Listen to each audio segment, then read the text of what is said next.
Zidane has all of the tricks, but they normally gain in yardage as he leaves behind. 지단과 푸열의 경합이 있었고 가장 먼저 달려간 선수는 루이스 엔리케였습니다. 그 다음으로 등장한 인물은 전설의 이에로입니다. 프랑스인 지단과 스페인인 엔리케의 대결에서 스페인 대표팀의 위대한 주장이 레알의 선수를 감쌌습니다. 한국인의 시선에선 다소 의외의 장면입니다. EPL 경기에서 한국의 주장 손흥민이 대표팀에서 오래도록 함께한 황희찬과 다른 국적 선수의 대립에서 황희찬에게 소리치는 장면은 상상하기 어렵기 때문입니다. 우리와 다른 색깔의 유럽 문화를 알 수 있고 레알과 바르샤 선수단의 경쟁심 또한 생생히 알 수 있는 오래된 이야기입니다. 그리고 해당 경기에는 작은 반전이 숨어 있습니다. 지단은 특별한 존재입니다. 특히 유벤투스 시절의 지단은 스타들의 스타였습니다. 그는 과거 축구와 현대 축구를 잇는 미드필드 마스터였고 많은 선수들은 그에게 경외심을 가지고 있었습니다. 제법 거칠었던 라리가 센터백이 지단만큼은 예쁘게 마크했던 기억이 아직도 많은 사람들에게 남아있습니다. 지단이 속한 팀의 축구는 지단에 의해 시작됩니다. 그는 역사상 가장 뛰어난 플레이메이커 중 한 명이고 그가 만든 체스판의 동료들은 춤을 춥니다. 당일 바르셀로나의 팀명은 어린 푸율이 위대한 지단을 육탄 방어하는 것, 막을 수 없다면 파울을 해서라도 자유롭지 못하게 하는 것이었습니다. 지단은 경기 흐름에서 짜증이 나 있었습니다. 푸율의 일반적인 플레이에 결국 그가 폭발했던 이유였습니다. 훗날 엔리케를 이어 바르셀로나의 주장이 되는 푸율은 잘 알려진 대로 쉽게 화를 내는 사람이 아닙니다. 라모스에게 뺨을 맞을 때도 화를 내는 사람이 아닙니다. 퇴장당하며 샤비까지 공격하고 떠난 레알 주장 라모스와 정반대 유형의 캡틴입니다. 레알 팬이 경기장에 라이터를 던졌고 피케는 당황했지만 과열되지 않도록 푸율은 중재한 사람입니다. 알베스와 티아고가 상대를 자극하는 세레머니를 선보이자 말린 것은 상대팀이 아니라 아군 주장 푸율이었습니다. 그 온화한 호나우지뉴가 분노한 날이 있습니다. 상대 선수가 푸율에 뺨을 때렸기 때문입니다.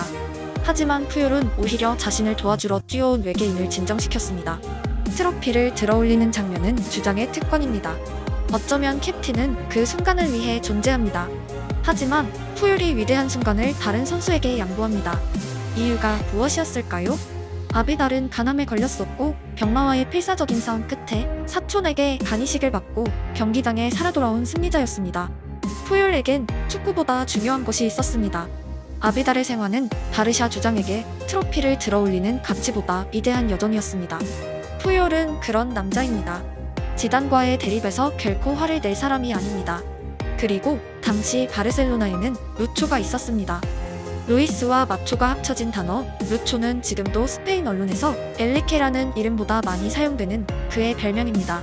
스페인발 파리 생제르맹의 기사를 자주 검색하는 사람들이 엘리케라는 이름이 아니라 루초라는 번역이 안 되는 단어를 자주 볼 수밖에 없는 이유입니다. 엘리케가 지단에게 달려간 것은 실제로 그가 화가 났기 때문이 아닙니다. 축구는 팀플레이이고 강한 팀은 원팀입니다. 가벼운 다툼이었지만 누군가는 아군을 보호해야 하고 상대가 아이돌 지단이라도 불만을 표시해야 했습니다. 그게 루초로 불리는 남자의 역할이었습니다. 엘리케가 주장인 팀에서 뛰는 어린 선수들이 어떤 감정이 들지 상상되시나요? 푸율은 이후 마치 선생님 같은 온화한 주장이 되었다면 엘리케는 로마 시대에 몇 안 되던 선망할 만한 장군 같은 주장이었습니다. 이에로가 엔리케를 중재한 것 또한 비슷한 이유였습니다. 레알의 어린 선수들에게 루초는 위협적인 인물이었습니다. 그들은 스페인 국대라는 이름 아래 월드컵을 함께 꿈꾸던 동료들이었지만 해당 일에는 레알과 바르샤의 유니폼을 입고 있었습니다.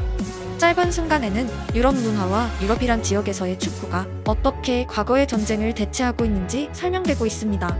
마초라는 단어에서 많은 사람들은 공격적인 성향을 떠올리곤 합니다. 하지만 진짜 마초는 아군을 보호하고 약자를 지키는 성향입니다. 한 꼬마 아이가 경기장으로 달려들어옵니다. 작은 아이 한 명을 막기 위해 거대한 사내들이 그를 쫓기 시작합니다. 강자와 약자는 한눈에 알아볼 수 있습니다.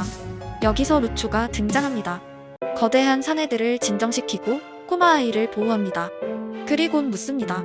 누구의 유니폼을 원해? 주인공은 아센시오였습니다.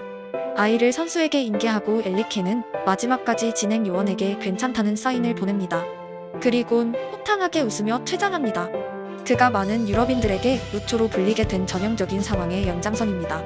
선수 시절이나 감독 시절이나 그의 가치관에서 가장 중요한 포인트는 보호 본능입니다. 그토록 거칠었던 순간들 대부분은 아군을 지키기 위한 공격이었고 상대할 적이 없는 순간에는 호탕하게 웃는 사람이었으며 강자들의 대결에선 중재자 역할을 했습니다. 축구 감독이란 직업의 특성상 그는 패배의 화려한 경력과 비교되어 왔고 박수와 비난을 함께 받고 있습니다. 하지만 적어도 유럽에선 엔리케의 캐릭터를 싫어하는 사람은 찾기 힘듭니다. 그는 대부분의 유럽인들이 이웃에 이런 사람이 한 명쯤 살면 좋겠다고 느끼게 만드는 쾌남이기 때문입니다. 엔리케 감독은 인터넷 방송 도중 본인과 가장 닮은 선수가 누구냐는 질문을 받고 페란 토레스라고 답합니다. 다른 답변을 하면 딸이 자신을 가만두지 않을 것이라 농담하는 그는 아버지이기도 합니다. 당시 페란 토레스와 그의 딸은 교제 중이었습니다. Soy aficionado de los streams del Mister, estamos, es muy bromista, yo creo que bueno, fue una cosa de directo y bueno, como que una broma. 스페인 감독 엔리케 팀에는 딸의 남자친구가 있었습니다. 묘한 관계에 대해 페란은 설명합니다. Para nada, yo creo que el Mister y yo nos estamos sabiendo diferenciar cuando es familiar y cuando somos seleccionados de jugador.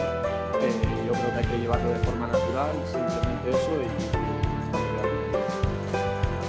공과 사를 구분하는 페란과 엔리케는 두 명 모두 이강인과 인연을 맺게 되었습니다. 지난 영상에 소개해드린 대로 페란과 이강인의 관계는 발렌시아 유소년팀 입단 첫날부터 시작된 오래된 스토리입니다.